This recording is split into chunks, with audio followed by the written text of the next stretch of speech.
మహాగణాధిపతయే నమః. ఓం గురుభ్యో నమః. ఓం శ్రీమాత్రే నమః. అరుణాం కరుణాతరంగితాక్షీం ధృతపాశాంకుశపుష్పబాణచాపాం అనిమాదిభిరావృతాం మయూకైః అహమిత్యేవ విభావయే భవానీం. శ్రీమాత్రే నమః. ప్రేక్షకులకి ఆ లలితాంబిక అమ్మవారి యొక్క అనుగ్రహం పరిపూర్ణంగా కలగాలని స్ఫూర్తిగా కోరుకుంటూ మనం ఈరోజు వార ఫలితములు 31 ఆగస్టు నుంచి సెప్టెంబర్ 6వ తేదీ వరకు గ్రహస్థితి ఏ విధంగా ఉంది అని చెప్పి చూసుకున్నట్లయితే మనకి మీనంలో వక్రించిన శని, కుంభంలో రాహువు, మిథునంలో గురువు, కర్కాటకంలో శుక్రుడు, సింహరాశిలో రవి, బుధ, కేతువు యొక్క సంచారము, కన్యారాశిలో కుజుడు మరియు అదేవిధంగా మనకి వృశ్చిక రాశి నుంచి మకరం వరకు కూడా ఈ యొక్క వారం చంద్రుడి యొక్క సంచారం జరుగుతుంది. ఈ యొక్క గ్రహస్థితిని అనుసరిస్తూ ఎవరెవరికి ఎటువంటి ఫలితాలు రానున్నాయి, ఏ విషయాల పట్ల జాగ్రత్త వహించాలి అనేటువంటి విషయాలు చెప్తుంది నేనైనప్పటికీ కూడా చెప్పిస్తుంది సాక్షాత్ లలిత అమ్మవారిగా భావిస్తూ ఒక్కొక్కరి గురించి తెలుసుకుందాం. వృషభ లగ్నము, వృషభ రాశి. వృషభం వారికి కనుక చూసుకుంటే మీ యొక్క లగ్నాధిపతి 3వ స్థానంలో ఉన్నందుకు ఇంట్లో తక్కువగా ఉండడం, బయట ఎక్కువగా తిరగడం, కొంచెం షార్ట్ జర్నీస్ ఎక్కువగా అవ్వడం, ఇవి ఎక్కువగా ఉంటూ ఉంటాయి చెప్పాలంటే. అలాగే మరొక విషయం ఏంటంటే ఇక్కడ ధనాధిపతి 4వ స్థానంలో కేతువుతో ఉన్నందుకు ఏదైనా భూములకు సంబంధించిన ఎడ్యుకేషన్ రిలేటెడ్ సంబంధించిన విషయాలు ధనాన్ని వెచ్చించేటప్పుడు, ధన సంబంధించినవి కట్టేటప్పుడు కాస్త జాగ్రత్తగా ఉండండి ప్రధానంగా. అలాగే మరొక విషయం ఏంటంటే ఇక్కడ మీకు ఈ 3వ స్థానంలో శుక్రుడు ఉన్నందుకు ఎవరితోనైనా కమ్యూనికేట్ చేసేటప్పుడు, ఎవరితోనైనా ఏదైనా మాట్లాడేటప్పుడు కొంచెం చూసుకొని మాట్లాడాలి. తొందరపడి ఏదో మాట్లాడడం ఇలాంటివి చెయ్యకండి దయచేసి. అలాగే అగ్రిమెంట్ చేసేటప్పుడు కూడా స్త్రీలతో ముఖ్యంగా అగ్రిమెంట్ చేసుకునేటప్పుడు కొత్త పరిచయాలు ఏర్పడుతూ ఉంటాయి. మీ ప్రమేయం లేకుండానే కొంతమంది స్త్రీలతో కొంత పరిచయం ఏర్పడడం, 3వ స్థానంలో శుక్రుడు ఉన్నందుకు ఇటువంటివి ఏర్పడతాయి. గవర్నమెంట్ కంఫర్ట్స్ కోసం ప్రయత్నం చేసేటువంటి వారికి బాగుంటుంది.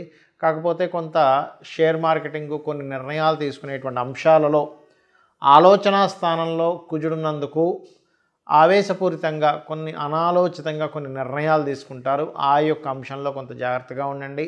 ముఖ్యంగా 31 మరియు 1వ తేదీ మీరు వివాహ నిర్ణయాలు, అందులో ముఖ్యంగా సిబ్లింగ్ ద్వారా అంటే మీకు తోబుట్టు వరుస వాళ్ళు తెచ్చేటువంటి సంబంధాల విషయంలో మరింత జాగ్రత్తగా ఉండాలి. ఉద్యోగాల కోసం ప్రయత్నం చేసేటువంటి వారికి ఈ వారం చాలా చాలా బాగుంది.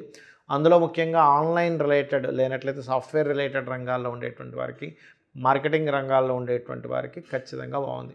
అలాగే కాస్త రైతులు ముఖ్యంగా వృషభం వారికి ధనాధిపతి 4వ భావంలో, ధన పంచమాధిపతి అయినటువంటి బుధుడు ఆ యొక్క కుజుడు ఎనర్జీస్తో 4వ స్థానంలో రవి, కేతువులతో కలిసి ఉన్నందుకు ముఖ్యంగా ఈ పంట పొలాలకి పురుగు పట్టడము ఇటువంటివి ఎక్కువగా ఉంటాయి. కాబట్టి ఈ యొక్క విషయాల పట్ల రైతులు చాలా జాగ్రత్తగా ఉండాలి. రియల్ ఎస్టేట్ రంగాల వారు చూడండి, కొంతమందికి అడ్వాన్స్ ఇచ్చి పలానా ఇన్ని రోజుల లోపల మీకు మళ్ళీ మిగిలిన డబ్బులు ఇస్తాము, లేకపోతే రిజిస్ట్రేషన్ చేసుకుంటాం అనే విషయంలో ఒక క్లారిటీతో ఉండండి. లేనట్లయితే ధనాన్ని అక్కడిచ్చి ఇబ్బంది పడడం జరుగుతుంది. ఇక మీరు నిత్యము చేయవలసిన దేవతారాధన విష్ణువుని మరియు లక్ష్మీ నరసింహస్వామి ఆరాధన చేయాలి. అన్ని విధాలు బాగుంటుంది. చాలామంది నన్ను అడుగుతున్న విషయం ఏంటంటే, ఏమండి గ్రహణం తర్వాత రోజు దానం ఇవ్వాలి కదా, మరి కొన్ని ప్రదేశాల్లో తీసుకునేవారు ఉంటారు, కొంతమంది తీసుకోరు, అప్పుడు ఏం చేయాలి అనేటువంటిది అడుగుతున్నారు. అంటే దానికి ఏదైనా శ్లోకం చదువుకుంటే సరిపోతుంది. కొంతమందికి ఇచ్చేంత స్తోమత ఉండదు, లేదా మరికొంతమందికి ఇస్తానన్న తీసుకునే ప్రదేశాలు ఉండవు. కొన్ని దుబాయ్ కంట్రీస్లో ఉన్నారు, అక్కడ తీసుకునే వాళ్ళు ఎవరు ఉండరు.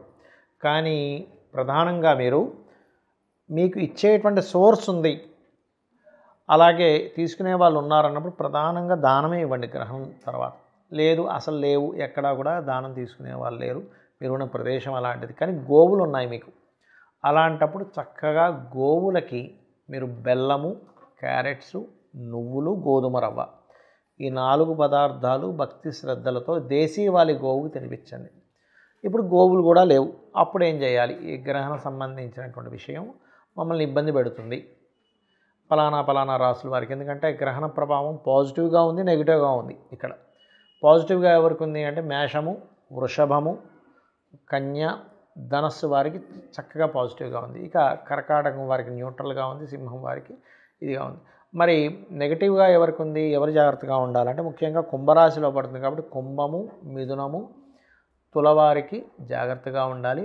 మీనము మరియు మకరం వారు కూడా కాస్త జాగ్రత్తగా ఉండాలి. మకరం వారేమో ధన విషయంలో, కుంభం వారు అనవసరమైనటువంటి ఊహల్లో ఇబ్బంది పడ్డము, అనవసరమైన భయాల వల్ల, మీనం వారు ఇన్వెస్ట్మెంట్స్ విషయంలో, మరియు అదేవిధంగా మిథునం వారు లాంగ్ జర్నీస్, పెద్ద మొత్తంలో మనీ ట్రాన్స్ఫర్ చేసేటప్పుడు, తులవారు చూసుకున్నట్లయితే ప్రధానంగా ఇక్కడ మీరు ఏదైతే ఆలోచనలు షేర్ మార్కెట్ విషయంలో తులవారు జాగ్రత్తగా ఉండాలి.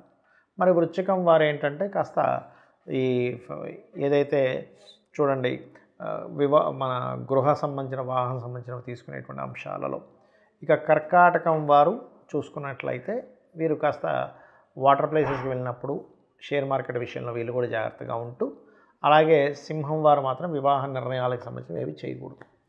ఈ 41 రోజులు. మరి మీరున్న ప్రదేశం ఏదైతే ఉందో అక్కడ దానము తీసుకునే వాళ్ళు లేరు, మరియు లేదా మీకు స్తోమత లేదు, ఏదో సంథింగ్ ఇబ్బంది ఉంది, ఆలయాల దగ్గరగా లేవు, లేదా గోవుకు పెట్టడానికి లేదా, అప్పుడు ఏం చేయాలి? గ్రహణం రోజు నుంచి 41 రోజులు గుర్తుపెట్టుకోండి. ఒక దీక్షలా తీసుకొని ఉదయము సాయంత్రము లలిత చేసుకోగలిగితే, లలితా సహస్రనామాలు అంటారు వాటిని, మీకు చదవడం వస్తే చక్కగా చదవండి. ఉదయం సాయంత్రం అంటే పొద్దున్నే సూర్యోదయ సమయంలో 9 లోపల ఎప్పుడైనా, లేదా 10 లోపల మహా అంటే, అంతకుమించి లేట్ చేయకండి. అలాగే సాయంత్రం 6 తర్వాత, లేదా సంధ్య వాలుతున్న సమయంలో, లేదా రాత్రి సమయంలో అయినా చేసుకోవచ్చు, జాబ్ చేసేవాళ్ళు ఉంటే. లలితా సహస్రనామాలు మీకు నోటికి వస్తే చక్కగా చదువుకోండి. నోటికి రావట్లేదు, యూట్యూబ్లో ప్లే చేసుకొని ఆ నామాలకు ఉండేటువంటి అర్థాన్ని మననం చేసుకొని మనసు పెట్టి వినండి.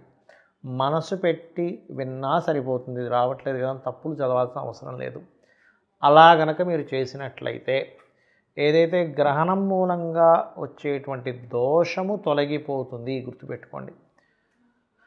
అలాగే మనం యూట్యూబ్లో ఏ నామం చేసుకోవాలి, ఎటువంటి ఇబ్బందికి ఏ నామాలు చేసుకుంటే మంచిది అనేటువంటిది కూడా చెప్పాను. లేదు మీ గురువుల దగ్గర ఏదైనా బీజాక్షరాలతో తీసుకున్నారు, ఈ గ్రహణ సమయంలో చేసేటువంటి ఆ నామం యొక్క ప్రభావం పునశ్చరణ ఫలితం వస్తుంది. అంటే ఇన్ని రోజులు మీరు కొన్ని లక్షలు చేశారు, అన్ని లక్షలు చేసిన ఫలితం వస్తుంది.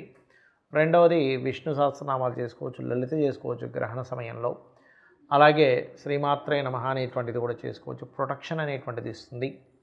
అదేవిధంగా గ్రహణం తర్వాత రోజు దానం ఇవ్వవలసినటువంటి పదార్థాలు, దానం పుచ్చుకునేటువంటి వారు ఉన్నారు, మీకు బాగుందనుకుంటే బియ్యము, మినుములు, నువ్వులు, ఉలవలు, గోధుమలు, ఈ 5 పదార్థాలతో పాటు